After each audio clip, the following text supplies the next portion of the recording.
ভয়াবহ অগ্নিকাণ্ডের ঘটনা ঘটল মালদার রতুয়া ২ নম্বর ব্লকের শ্রীপুর ১ নম্বর অঞ্চলের দিশাল গ্রামে। আগুনে পুড়ে ছারখার হয়ে গেল ৪টি পরিবারের ৫টি ঘর। সব মিলিয়ে ক্ষয়ক্ষতি হলো কয়েক লক্ষ টাকার।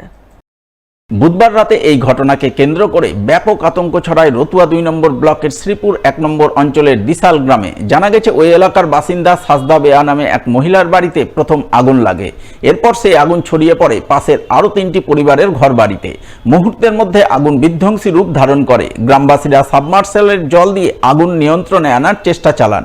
পাশাপাশি খবর দেন পুকুরিয়া থানা ও চাঁচল দমকল দপ্তরে। খবর পাওয়ার মিনিট ৩০-এর মধ্যেই পুলিশ ও দমকলের একটি ইঞ্জিন ঘটনাস্থলে পৌঁছায়। এরপর দমকল কর্মীরা প্রায় ১ ঘন্টার চেষ্টায় আগুন নিয়ন্ত্রণে আনেন। তবে আগুন নিয়ন্ত্রণে আসলেও ৪টি পরিবার কার্যত সর্বশান্ত হয়ে পড়ে। তাদের ঘরবাড়ি, আসবাবপত্র, পোশাক আশাক, মজুদ খাদ্যশস্য, নগদ টাকাকড়ি সমস্ত কিছুই পুড়ে ছাই হয়ে যায়। প্রথম কিভাবে যে আগুন ধরছে পাশের বাড়িতে বলতে পারবো না, আমরা বাইরে বসে আছি এখানে। আচ্ছা, দেখছি একদম আগুন উঁচু হয়ে জ্বলছে। আচ্ছা, আমি হাল্লা করি, যে বাড়িতে আগুন লেগেছে সে বাড়ির গেটে তালা মারানো আছে। আচ্ছা, ঢুকতে পারছি না, আর আমি শুধু চিৎকার করে ৩-৪টা মার্শাল লোকজন জমা করে শুধু মার্শাল দিয়ে জল নিভাচ্ছি, হচ্ছে না। আমি ট্রান্সফরমারের কাছে যাচ্ছি, শুধু যে তাড়াতাড়ি হাতা অফ করো, বাচ্চাটা সব শেষ হয়ে গেল, বাড়িঘর পুরো সব ধ্বংস। আমার সব কাগজপত্র যা ছিল, আমি ঈদের আমাদের 2 দিন আগে আমি বাড়ি ঢুকেছি, ৬০,০০০ টাকা নিয়ে এসেছি। আমি 7 মাসের উপর বাড়ি আসি। আমার এখন ক্ষতি ৬০,০০০ টাকা শেষ। আমাদের গরুটা পড়ে গেছে, বাড়ি ঘরের জিনিসপাতি সব নষ্ট হয়ে গেছে, বাড়ি ঘরের টালি ফেরুন যত সব নষ্ট হয়ে গেছে। এদিকে এই অগ্নিকাণ্ডের খবর পেয়ে রাতেই ঘটনাস্থলে ছুটে যান রতুয়া ১ নম্বর ব্লকের বিডিও শেখর শেরপা ও স্থানীয় বিধায়ক আব্দুর রহিম বক্সি। বিডিও প্রশাসনিকভাবে কিছু ত্রাণ সামগ্রী তুলে দেন ক্ষতিগ্রস্ত পরিবারের সদস্যদের হাতে। পাশাপাশি বিধায়ক ব্যক্তিগতভাবে কিছু আর্থিক সাহায্য প্রদান করেন এবং আগামীতে তাদের পাশে থাকার সব ধরনের সাহায্য সহযোগিতা পাইয়ে দেওয়ার আশ্বাস দেন তিনি। আমরা এই আজকে শ্রীপুর 1 জিপিতে আসি। আমরা খবর পেলাম একটা বাড়িতে আগুন লেগেছিল, তো পরে আবার শুনলাম 3টা বাড়ি আর 5টা পরিবার এফেক্টেড হয়েছে। তো আমি জয়েন্ট বিডিও সাহেব, ওসি সাহেব, আমরা সবাই সঙ্গে সঙ্গে চলে আসছি। দেখলাম এখানে খুবই দুঃখিতপূর্ণ ঘটনা। একটা মহিলা আছে, বিধবা মহিলা, ওনার কিছু নাই, আর বাড়ি সব পুড়ে গিয়েছে, যত ছিল ওনার মালপত্র সব পুড়ে গিয়েছে। আর পাশের বাড়িতে দেখলাম একজন ইঞ্জিয়ার্ড আছে, হাত পা আগুনে পুড়ে গেছে, ইঞ্জিয়ার্ড হয়েছে। টেম্পোরারি রিলিফ হিসাবে একটা তিরপল, একটা ব্ল্যাঙ্কেট আর কিছু কাপড় দিয়েছি ওনাকে। আচ্ছা, কালকে অফিসিয়াল প্রসিডিওর মেনটেন করে যা কিছু দরকার হবে আমরা দেখবো আপনাদের। আমাদের বিধানসভা, মালতীপুর বিধানসভার শ্রীপুর 1 নম্বর অঞ্চলের ঢিসাল গ্রামে এসেছি।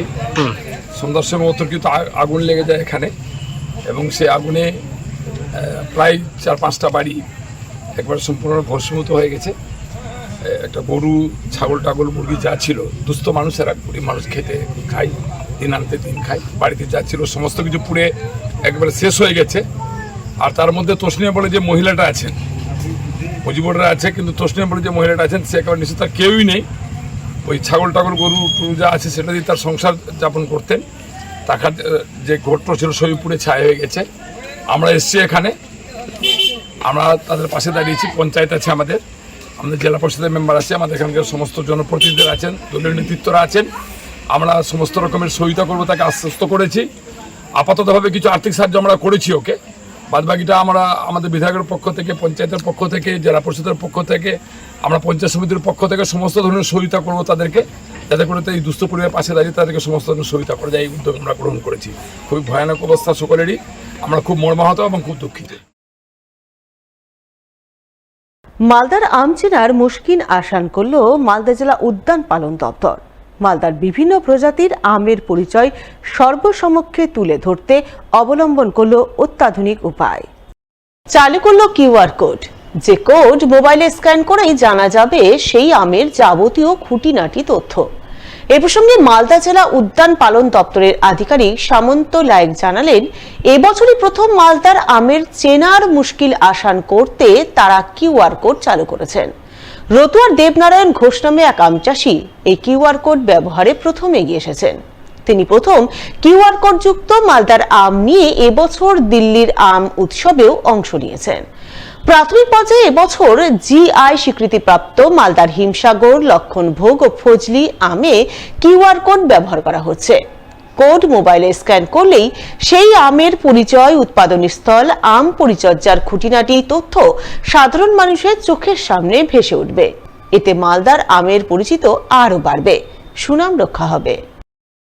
মালদায় আমের জন্য প্রসিদ্ধ এবং এখানে বিভিন্ন প্রজাতির আম চাষ হয় এবং এটা বহু বছর ধরে এই চাষ হয়ে আসছে এবং বিদেশের বাজারে বা ভারতবর্ষের বিভিন্ন প্রভিন্সেও এই মালদার আমের একটা জনপ্রিয়তা রয়েছে।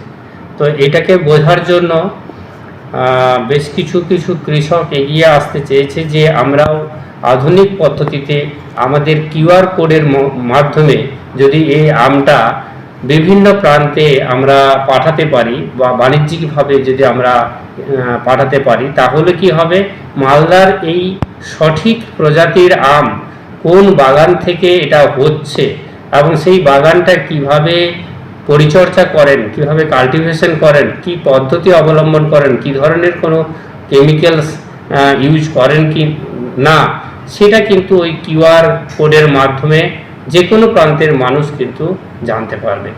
তো এখনো পর্যন্ত আমাদের যে জিআই যে 3টে আম পেয়েছে, হিমসাগর, ফজলি এবং লক্ষণভোগ, এই জিআই প্রাপ্ত আমগুলোকে বিভিন্ন প্রান্তে ছড়িয়ে দেওয়ার জন্য ওই কিউআর কোড অবলম্বন করেছে।